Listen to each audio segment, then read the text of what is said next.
샬롬. 오늘도 하나님 말씀 앞에 나오신 여러분 환영합니다. 우리 함께 기도하겠습니다.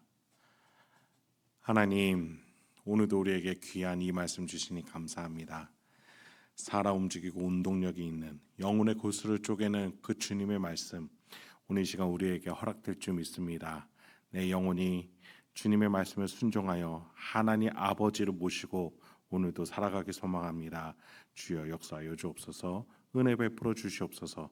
예수님의 이름으로 기도했습니다. 아멘.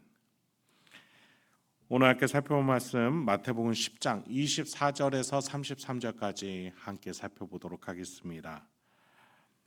우리의 인생에 대해서 명예롭게 또 명예롭다고 이끌어 주시고 알려주시는 예수님이세요. 이 명예는 그냥 주어지지 않습니다. 고통 없이는 얻을 수가 없습니다. 좁은 문에 들어가려면 나 자신을 구겨 넣어야 합니다. 24절부터 보시죠. 제자가 그 선생보다 또는 종이 그 상전보다 높지 못하나니 제자가 그 선생 같고 종이 그 상전 같으면 조카도다. 집 주인을 바알세불이라 하였거든 하물며 그 집 사람들이랴. 예수님이 귀신을 내쫓는 걸 보면서 바리새인들이나 말씀 교사들, 종교 지도자들은 예수가 귀신의 힘을 빌어서 귀신을 내쫓는다라고 폄하했습니다.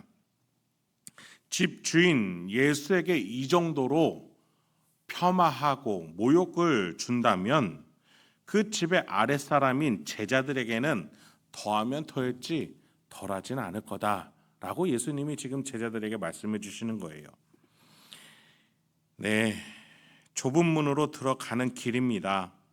하나님의 나라가 도래했음에도 불구하고 그걸 부정하면서 폄훼하고 왜곡하는 이들이 제자들을 괴롭힐 건 너무나도 당연하다는 것이죠. 여러분, 핍박이 왜 있을까요? 왜 갈등이 일어나는 겁니까? 기존의 죄악의 질서에 예수님이 새로운 질서를 가져오셨기 때문이에요. 본래는 하나님이 원래 만드신 질서인데 죄악의 질서가 치고 들어왔다면 그걸 다시 회복하는 게 예수님의 하나님 나라 질서인 것이죠. 26절부터 보시죠. 그런즉 그들을 두려워하지 말라. 감추인 것이 드러나지 않을 것이 없고 숨은 것이 알려지지 않을 것이 없느니라. 내가 너희에게 어두운 데서 이르는 것을 광명한 데서 말하며 너희가 귓속말로 듣는 것을 집 위에서 전파하라. 천국은 그간 죄악된 세상 속에서 숨겨져 있었어요. 아담과 하와가 에덴 동산에서 쫓겨나면서 그 에덴 동산은 숨겨지게 됐습니다. 하나님이 주시는 놀라운 의와 평강과 희락의 나라는 숨겨졌습니다. 그래서 이 세상에서는 한동안 하나님의 나라에 대해서 직접적으로 알기는 어려웠습니다. 물론 간접적으로는 알았죠. 그러나 하나님의 나라는 본래 우리가 직접 살아가는 세상으로 하나님이 주셨던 겁니다. 그러나 아담으로 이후로는 주어지지 않았죠. 그런데 두 번째 아담, 예수가 그 천국을 이 세상에 가지고 내려온 겁니다. 그러면서 드러날 것이 드러나고 또 숨겨진 것들이 알려지게 되기 시작했던 거죠. 온 세상이 점점 천국이 무엇인지 알아가게 되는 겁니다. 지금도 마찬가지입니다. 예수님이 온 이후로 천국은 이어지고 있습니다. 예수를 알고 예수를 믿는 것이 무엇인지, 그래서 예수가 천국을 어떻게 갖고 왔는지 전파되고 있고 그걸 경험하고 있는 거예요. 그래서 곳곳에 예수의 제자들이 모인 교회가 세워지는 거예요. 과거 우리나라에도 복음은 귓속말로 전해야 했고 어두운 곳에서 예배드렸습니다. 일본 순사에 쫓기고 공산 정권으로 핍박받으면서 말이죠. 그러나 주님이 우리나라에 빛을 주심으로써 그 복음을 또 천국이 드러나게 하셨어요. 우리나라 곳곳에 교회가 없는 곳이 없죠. 그만큼 복음이 전파되어졌습니다. 하지만 아직 그 빛을 받지 못한 저 북녘 땅의 우리의 동포들은 아직도 지하에서 어두운 곳에서 귓속말로 예배드리고 있습니다. 그러나 언젠간 그 날이 도래할 거예요. 빛이 비춰지는 그 날은 도래할 겁니다. 왜요? 주님의 복음은 전 세계에 전파될 것이기 때문입니다. 거기에 북한이라고 해서 예외는 아닙니다. 그 김일성 3대 부자라고 해서 그들이 아무리 막는다고 해서 그 복음은 주저함이 없습니다. 빛은 주저함이 없어요. 어둠을 향해서 계속해서 우리 이 남쪽에 우리의 교회들이 빛을 비춰야 할 것입니다. 그렇습니다. 두려워하지 말아야 합니다. 그 어둠은 곧 사라질 것이기 때문입니다. 28절부터 보시죠. 몸은 죽어도 영혼은 능히 죽이지 못하는 자들을 두려워하지 말고 오직 몸과 영혼을 능히 지옥에 멸하실 수 있는 이를 두려워하라. 잠새 2마리가 한 아사리온에 팔리지 않느냐? 그러나 너희 아버지께서 허락하지 아니하시면 그 하나도 땅에 떨어지지 아니하리라. 너희에게는 머리털까지 다 세신 바 되었나니 두려워하지 말라. 너희는 많은 참새보다 귀하니라.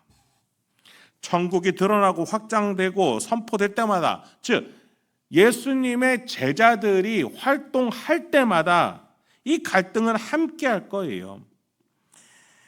물리적인 방해도 있거니와 지금 우리나라 같은 경우는 은밀하고 치밀하게 교회는 방해를 받습니다. 세속화와 혼합주의, 이단들로 교회들이 힘들고 혼탁해지는 경우도 있습니다.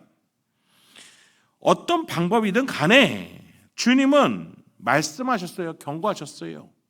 이러한 어려움이 있을 것이라고. 그런데 두려워하지 말라. 끝까지 견디라 라고도 말씀하셨던 거예요.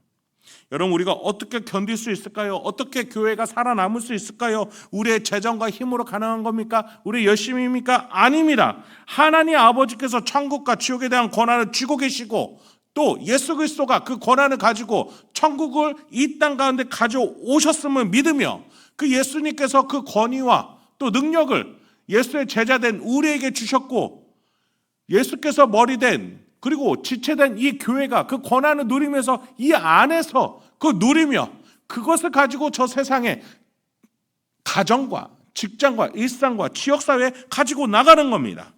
그렇게 우리는 끝까지 영혼의 길, 좁지만 너무나도 힘들지만 내 몸을 구겨서 걸어가야 하는 이 길이지만 여기서 누리는 그 천국을 우리는 부정할 수 없지 않습니까? 누렸지 않습니까? 은혜를 받지 않았습니까? 그렇다면 이 좁은 길 걸어 나가야지요. 너무나 이 확실한 천국을 전하며 나가야지요. 그렇습니다. 우리는 이 천국을, 이 믿음을 고백할 수밖에 없는 겁니다. 그래서 지금 당장 그 궁극적인 천국이 임하지 않아도 우리는 이 길을 걸어 나가는 것이죠. 주님이 다시 오셔서 영원한 천국이 이루어질 그날까지 말이죠. 그래서 예수님이 이 제자들에게 이러한 권면, 시인할 것을 말씀해 주십니다. 오늘 말씀 이 구절을 읽으면서 마치겠습니다. 32절부터입니다. 누구든지 사람 앞에서 나를 시인하면 나도 하늘에 계신 내 아버지 앞에서 그를 시인할 것이요 누구든지 사람 앞에서 나를 부인하면 나도 하늘에 계신 내 아버지 앞에서 그를 부인하리라. 같이 기도하겠습니다. 하나님, 오늘도 우리에게 귀한 말씀 주시니 감사합니다. 오늘도 우리가 하나님의 자녀답게 명예롭게 살아가는 것이 무엇인지 다시 한번 배웁니다. 이 천국이 이 땅 가운데 임했고 숨은 것이 드러나기 시작했습니다. 그 천국을 누리면서 우리가 명예롭게 살아가기 소망합니다. 우리 성도님들이 신자로서 살아가는 데 있어서 어려움과 또 박해를 받는 경우도 있습니까?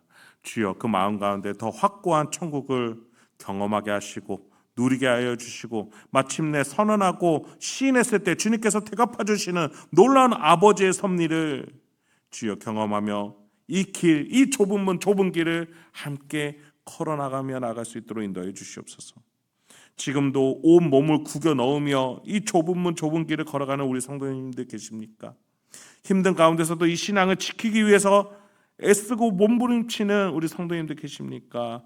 주여, 긍휼의 손길로 어루만져 주시고 그 마음에 힘과 소망을 더하여 주옵소서. 예수님의 이름으로 기도했습니다. 아멘.